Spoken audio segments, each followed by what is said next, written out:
আল্লাহর নজর থেকে কেউ যদি, আল্লাহর দয়া থেকে কেউ যদি ছিটকে পড়ে, তারে আর কেউ খবর নেয় না। তুই মনে কর, কারো প্রযুক্তি দিয়া, কারো ক্ষমতা দিয়া আল্লাহর দয়া ছাড়া পৃথিবীতে টিকা সম্ভব না। আমেরিকার একটি প্রদেশ পৃথিবীর সবচেয়ে ক্ষমতাধর, পৃথিবীর ক্ষমতাধর সুপার পাওয়ার মনে করে নিজেদেরকে, সকল কিছু অত্যাধুনিক প্রযুক্তি, কিন্তু পৃথিবীর অসভ্যতার, নোংরামি, অশ্লীলতার, পৃথিবীর সমস্ত উলঙ্গ ছবি যেখানে তৈরি হয়, যেখানে সমস্ত বেশ্যাবৃত্তি অসভ্যতার কেন্দ্রভূমি, সেই আমেরিকার ক্যালিফোর্নিয়ার লস অ্যাঞ্জেলাস, এই হলিউডের যেখানে, ওই অঞ্চলটা একটা স্টেট, একটা প্রদেশ বাংলাদেশের চাইতে বড়। একটা প্রদেশ মানে একটা জেলা না, এই একটি স্টেট প্রদেশ পুরা জ্বলে আল্লাহর আযাবে আগুনে ছাই হয়ে গেছে। আজকে 8 দিন 10 দিনের মতো হয়ে গেছে, এখনো আগুন নিভাইতে পারেনি, এখনো পুড়তেছে, এখনো পুড়ে যাচ্ছে। কোন 14,000 ফায়ার সার্ভিস কর্মী একসাথে 24 ঘন্টা ধরে পানি দিতেছে। পৃথিবীর সকল দেশের আশেপাশে, যার দেশে যত রকমের আগুন নিবানোর অত্যাধুনিক প্রযুক্তি আছে, সবাই পাঠাইছে, উপর থেকে বিমানের মাধ্যমে, নিচে, এবং আরো আশ্চর্য হলো সাগরের পারে ওই স্টেট, গোটা সাগরের পানি শুকায় লাইতেছে, মাগার আগুন নিবে না। আল্লাহ না নিবান পর্যন্ত খোদার গজব কেউ থামাইতে পারবে না। এজন্য বন্ধু, আল্লাহর নজর থেকে কেউ সরে গেলে, হ্যাঁ এইটাই নিয়ম। 16 বছর আমরা দেখছি প্রত্যেকটা অঞ্চলে অঞ্চলে, গলিতে গলিতে জালেমের দম্ভ। আজকে যখন আল্লাহর নজর আল্লাহ সরায় নিছে, আর এই ছোট্ট কিশোর নওজোয়ানদের হাতে পরাজিত হয়ে ফ্যাসিস্ট জালেম যখন পলাইছে, কই তার এই লাখ লাখ অনুসারীদের একটা নিঃশ্বাসও ফেলে না এখন আর। কই অনকো অহন কই ফুস্টারিডি কো, হ্যাঁ ব্যানার কই, ফেস্টুন কই, কই অন কই, কিরে বেটা কই? এইভাবে হারায় গেল না। হাইসো না, সবক নাও, সবক, সবক নাও বাবা। আমি রাজনীতির মানুষ না, আমার উদ্দেশ্য হলো এই কথা বুঝানো। কই 16 বছরে তো মনে হইছে বাংলাদেশের 1 ইঞ্চি জায়গা তাদের হাত থেকে বাহিরে না, সবটা আগলাইয়া রাখছে। কোন কই? তার মানে আল্লাহ যখন কাউকে বেইজ্জতি করে, তখন জগতে আর তার কোনো নাম নিশানা থাকে না, নাম নিশানা থাকে। তোমরা মনে রাখো, আমার এই শেষ কথা, আল্লাহ তোমারে ভালো রাখলেই তুমি ভালো, আল্লাহ ভালো না রাখলে বাপ কেউ তোমারে ভালো রাখতে পারবে না। তুমি আল্লাহরে কষ্ট দিও না, আল্লাহরে এত বেশি নারাজ কইরো না রে বাপ। আল্লাহকে লম্বা সময় ভুলতে নাই, কোরআন শরীফে আছে, এটা বারবার বলছে আল্লাহ। আল্লাহ বলছে, বান্দা আমারে বেশি সময় ভুলে যেও না, আমি যদি লম্বা সময় ভুলে যাও, একদিন আমি তোমাকে তোমার পরিচয় ভুলাই দেব। ফাআনসাহুম আনফুসাহুম, একদিন তোমার কবর আখিরাত ভুলাই দেব, আত্মপরিচয় ভুলাই দেব, তখন তুমি আর মানুষের মুমিনের পরিচয় থাকবে না। এই জন্য দয়া করে রাত গভীরে এই আমার শেষ কথা এটা। চলেন আর অল্প একটু সময়, এবার আমি যে আয়াতটা পড়ছি এটার উপরে একটু কথা বলি। 15 নম্বর পারা, 17 নম্বর সূরা, সূরা বনী ইসরাইলের প্রথম আয়াত।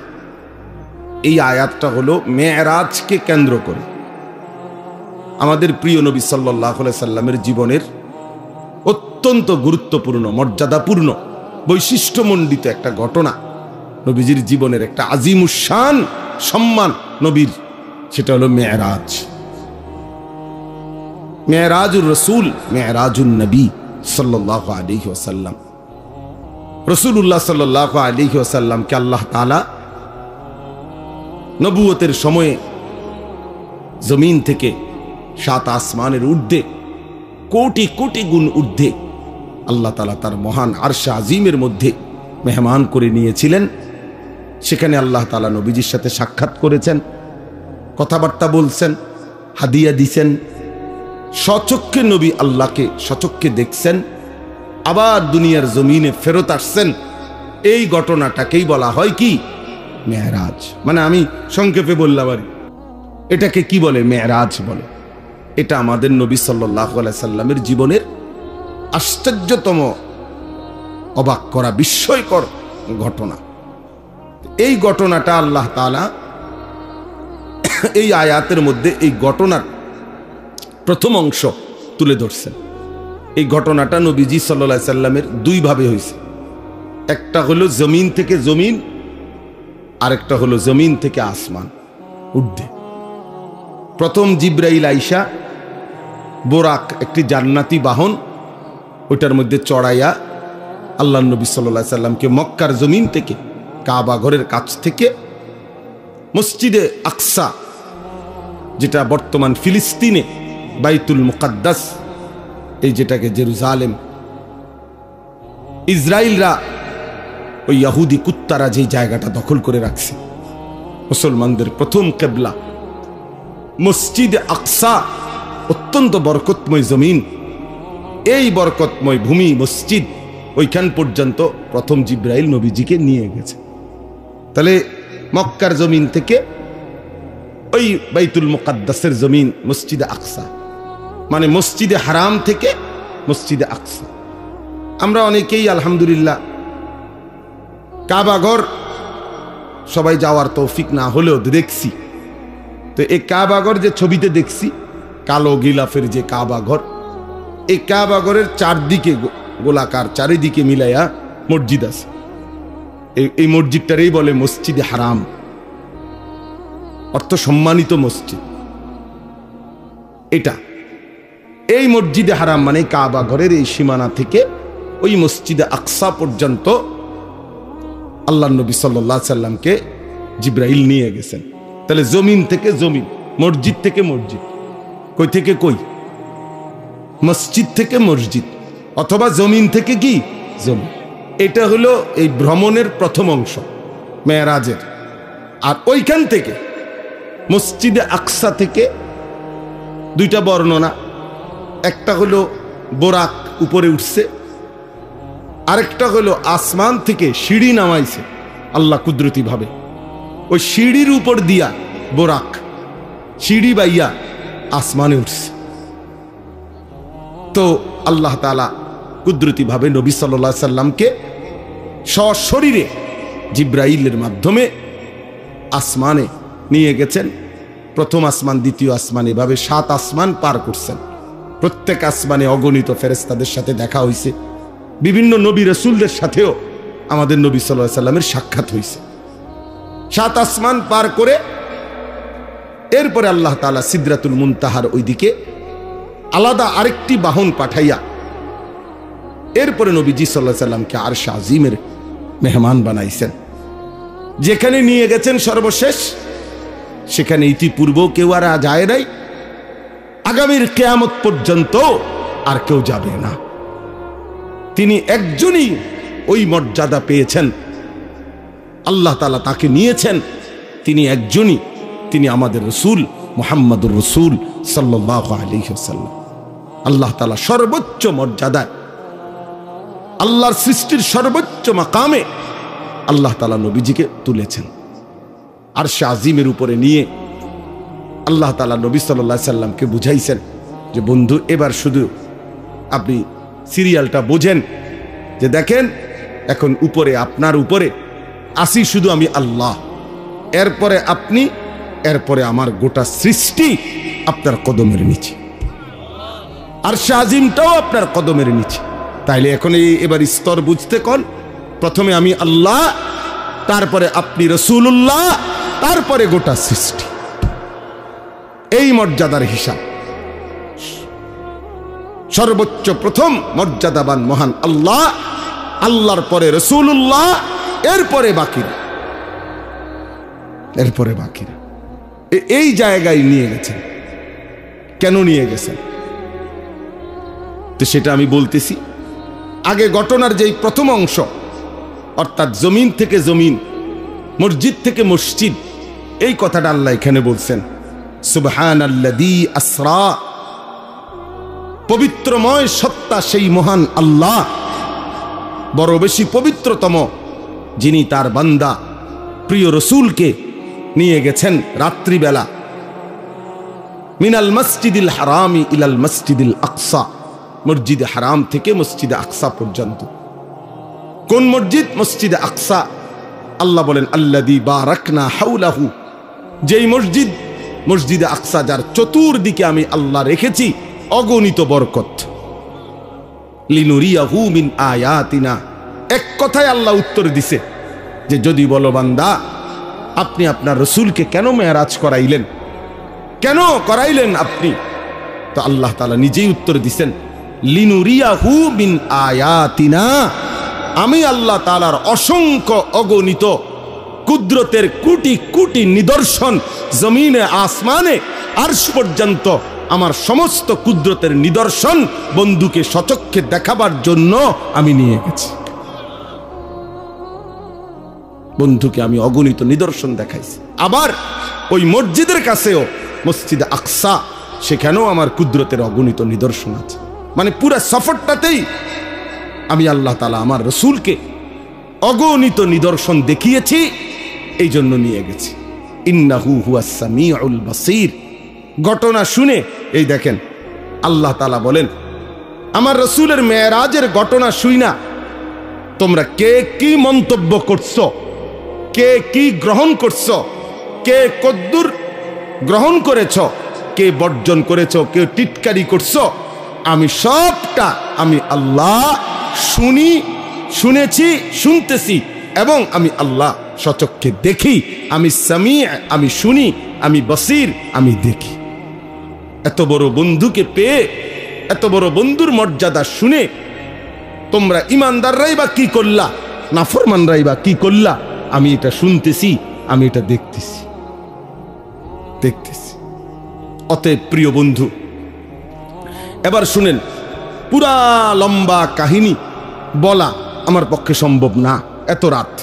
আপনাদের ইমাম সাহেবরা নিজ নিজ মসজিদের মধ্যে এটা বলে, মোটামুটি এটা নিয়ে আলোচনা হয়। আমি ঘটনা পুরা শুনাইতে চাচ্ছি না, আমি শুধু 2-3টা ছোট্ট ছোট্ট কথা মেরাজের ঘটনার থেকে বলতে চাই। এক নম্বর কথা হলো, রাসূলুল্লাহ সাল্লাল্লাহু আলাইহি সাল্লামকে আল্লাহ তাআলা এই মেরাজে কখন নিলেন?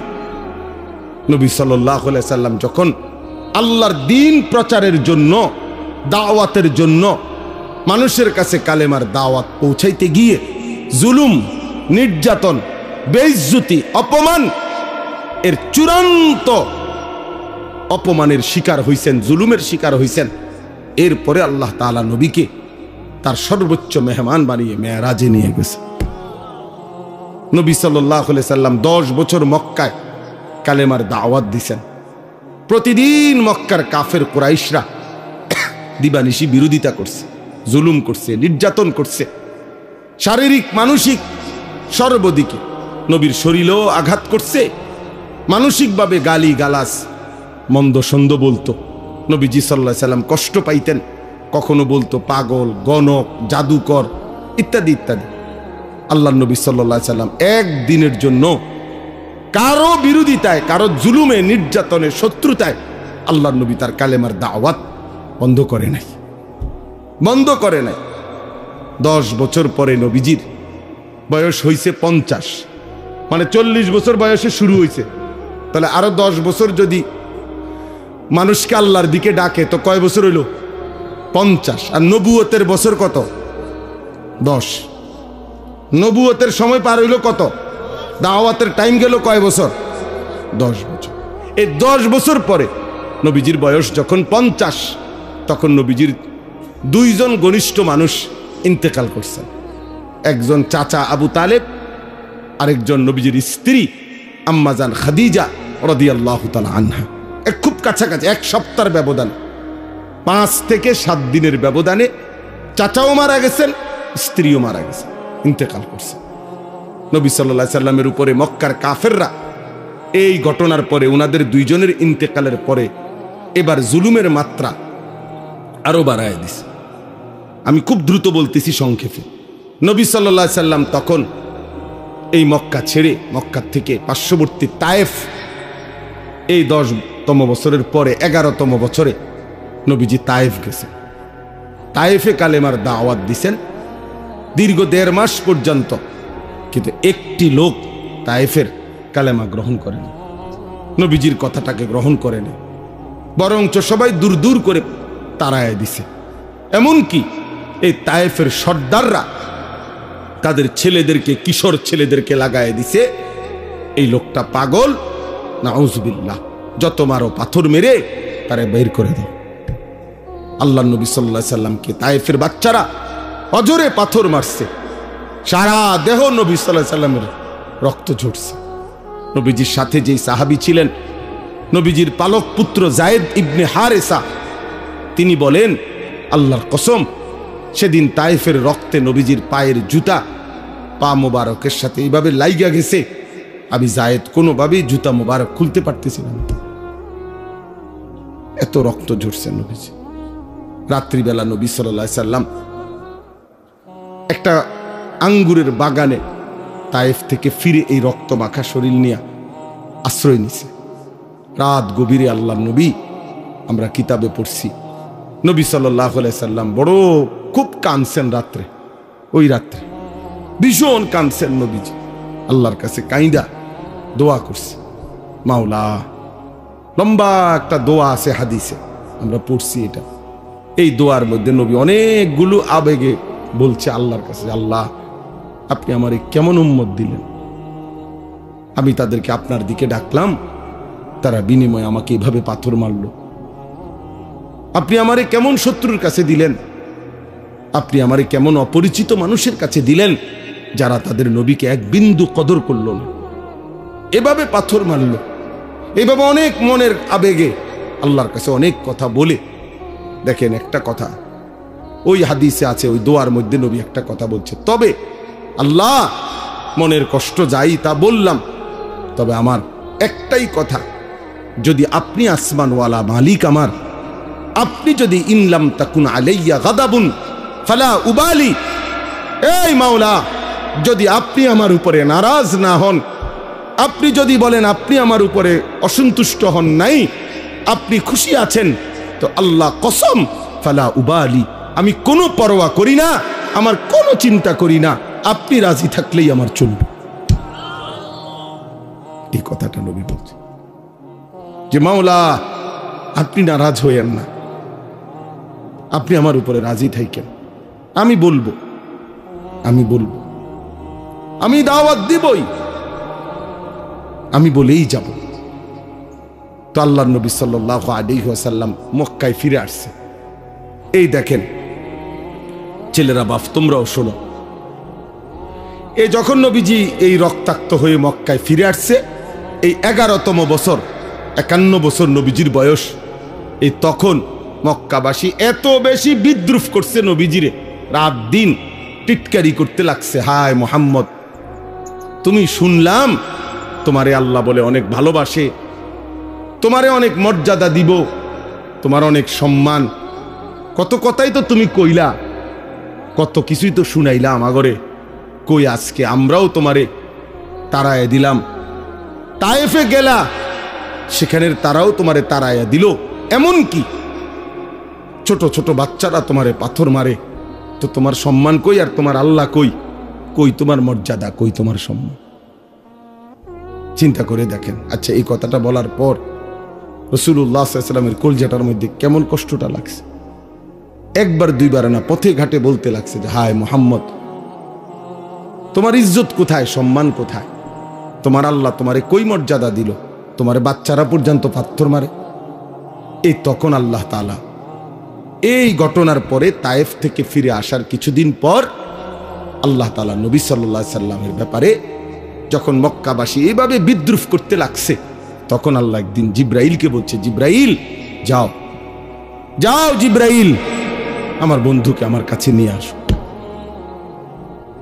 বন্ধু আমার অনেক দিন কষ্ট সইছে, আমার বন্ধুর প্রতি ফোঁটা রক্ত আমি দেখছি, আমি বন্ধুর চোখের পানি দেখছি।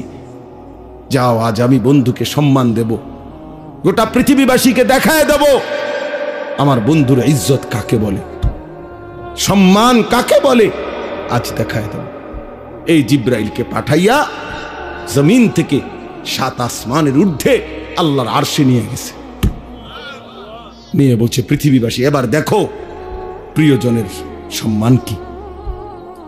আমার জন্য যে কোরবানি করে, আমার জন্য যে ত্যাগ স্বীকার করে, আমার জন্য যে মানুষের মন্দ কথা শুনে, আমার জন্য যে জুলুমের শিকার হয়, আমি তাকে কোথায় নিয়ে আসছি দেখো। এই তখন আল্লাহ তাআলা নবী সাল্লাল্লাহু আলাইহি সাল্লামকে সর্বোচ্চ সম্মান দিয়েছেন, কারণ এর চাইতে ঊর্ধ্বে কোনো মাখলুক, আল্লাহর কোনো সৃষ্টি উঠতে পারে না, পারেও নাই, পারবেও না, পারবেও। তাহলে আমরা এই কথার দ্বারা কি বুঝলাম? আমি সবাইকে এতটুকু বলতে চাই, বাবারাও, মেরাজের এই ঘটনার থেকে, আল্লাহর নবী সাল্লাল্লাহু আলাইহি সাল্লামের জীবনের এই প্রেক্ষাপট থেকে আমরা এটা বুঝলাম যে আল্লাহর জন্য, দ্বীনের জন্য, মানুষকে আল্লাহর দিকে ফিরাবার জন্য, এমনকি নিজের স্ত্রী, সন্তান, পরিবারকেও আখিরাত, নামাজ, আল্লাহর দিকে ফিরাইবার জন্য জীবনের যত লজ্জাই পাইতে হয়, যত কষ্টই করতে হয়, খোদার কসম একজন মুমিন যদি সেটা করে, আল্লাহর কসম সে লজ্জিত হবে না। একদিন হাসরের ময়দানে আল্লাহ তাআলা তাকে বাদশাহী দান করবে। আজকে আপনারা অনেক বাবারা আছেন, আপনারা 2 বার 10 বার বলে আপনাদের ছেলেদেরকে ছেড়ে দিছেন, আপনাদের মেয়েদেরকে নিজের হাতে ছেড়ে দিছেন, স্ত্রীদেরকে নিজের হাতে ছেড়ে দিছেন। মুসলমানের বাপ বাইচা আছে, 16 বছরের ছেলেটা 1 ওয়াক্ত নামাজ পড়ে না, অথচ তার বাপ জীবিত, তার মা জীবিত। এই বাবার গায়ে সহে কেমনে? এই বাবা ভাত খায় কেমনে? কোনো দিন ফজরের নামাজ ছেলেটা পড়ে না, কোনো দিন পড়ে না। 365 দিনের 1 বছরে আহারে মা কেমনে ঘুমায়, বাবা কেমনে ঘুমায়, কেমনে রাত এদের ভোর হয়, কেমনে ভোর হয়। কোন বাবা যদি সন্তানের প্রতি এতটুকু মায়া থাকতো যে আমার ছেলেটা তো আগুনে জ্বলবে, জাহান্নামের আগুনে, আমি কেন তাকে ফেরাবো না? আমার জীবনের আর কি অর্থ আছে? আরে আমি কার জন্য খাট বানাই, কার জন্য ঘর করি, কার জন্য বাজার করি? এই দুশ্মনের জন্য বাজার করে লাভ কি? এই দুশ্মন তো আল্লাহর দুশ্মন, রাসূলের দুশ্মন, ইসলামের দুশ্মন, মানবতার দুশ্মন। এটা বেনামাজি আল্লাহর দুশ্মন, বেনামাজি রাসূলের দুশ্মন, বেনামাজি কোরআনের দুশ্মন, বেনামাজি ইসলামের দুশ্মন। এটা জমিনের সবচেয়ে নিকৃষ্ট, যেই কপালে সেজদা নাই, হয়তো মানুষের কোনো কাতারে পড়ে না, কোনোভাবেই ওই মানুষও না, জানোয়ারও না। জানেন, বেনামাজি মানুষও না, জানোয়ারও না, এতে মানুষও না, ছাগলও না, গরুও না, কুকুরও না, বিড়ালও না। বলতে হেতে কিতা, হেতে হেতে কইতে পারবো, হেতে কিতা, আমি কিতে কম, আমি কোনটার লগে মিলাই তারি না, এটা আমার ব্যর্থতা, আমি পারি না। কেন বললাম? মানুষ তো বলে তাকে যাকে আল্লাহ তাআলা ইবাদতের জন্য বানাইছেন। কি আল্লাহ বলে নাই এ কথা? তাহলে যার দ্বারা ইবাদত হচ্ছে না সে তো মানুষ না। আবার জানোয়ার বলবেন কেমনে? তারে আমনে যদি কুকুরও কন, কুত্তাও তো প্রতিবাদ করবে আল্লাহর কাছে যে আল্লাহ আমনে আমারে তো সেজদা দিতে কন নাই। আল্লাহ কি কুকুরকে সেজদা দিতে বলছে? তো আল্লাহকে সে বলবে, কুত্তা বলবে আল্লাহ আরে কুত্তার মতো কইলো কেন, আমারে আমার লগে তুলনা দিল কেন? বেনামাজি রে, আমারে তো আমনে সেজদা দিতে বলেন নাই, ওরে বলছেন তো আমার লগে মিলল কই? ওরে বলার পরে সে দেয় না, আমারে তো বলেন নাই, আমি সেজদা দিব কেন? আর আমার না দেওয়াটা দোষ না, আমারে তো আমনে আদেশ করেন নাই। কিন্তু এই জানোয়াররে তো সেজদা দিতে বলছিলেন আল্লাহ, এই জানোয়ার দেয় না কেন? এই জন্য মনে রাখো বাপ, বাত আর বেডি সাউন আর মোবাইল দেখো আর বন্ধুদের আড্ডা মারো, আহা শয়তান তোমাগরে কাম ধরায় দিছে, শুধু চুল ফিরাইবা, মাসে মাসে চুলের ডিজাইন বদলাবা, প্যান্টের ডিজাইন বদলাবা। এই শরীর, এই স্বাস্থ্য, যৌবন, পাউডার এবং একটু সাজগোজ, ডিজাইন, ফ্যাশন, এতটুকুর পিছনে এমন সুন্দর সময় হায়াত শেষ করে দিলা।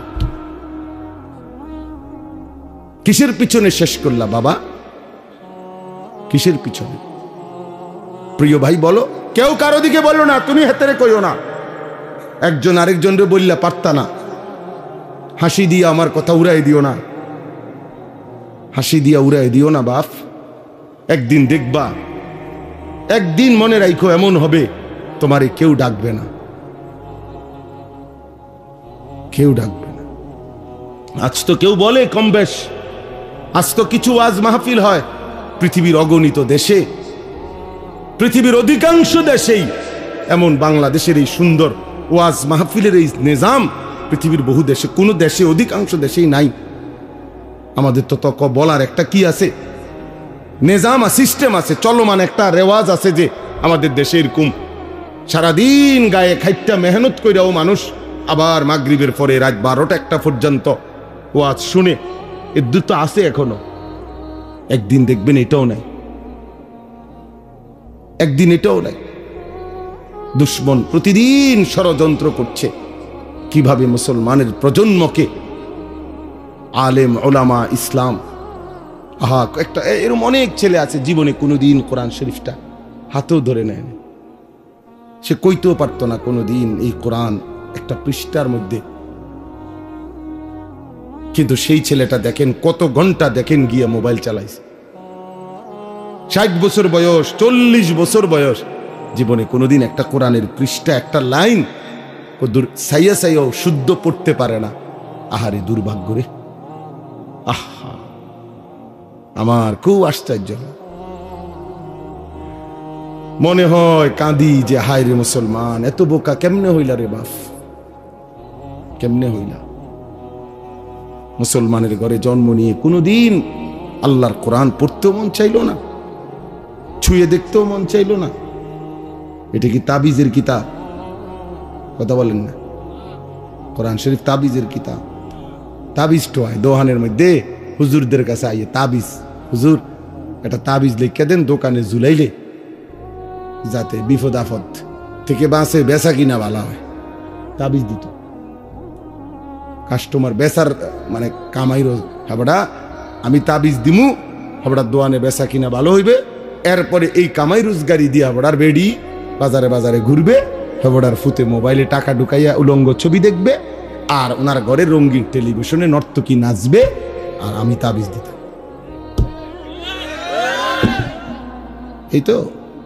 এই তো বিবেক, এই তো ইনসাফ। আল্লাহ আমাদেরকে বুঝ দান করেন। আমার কথা শেষ।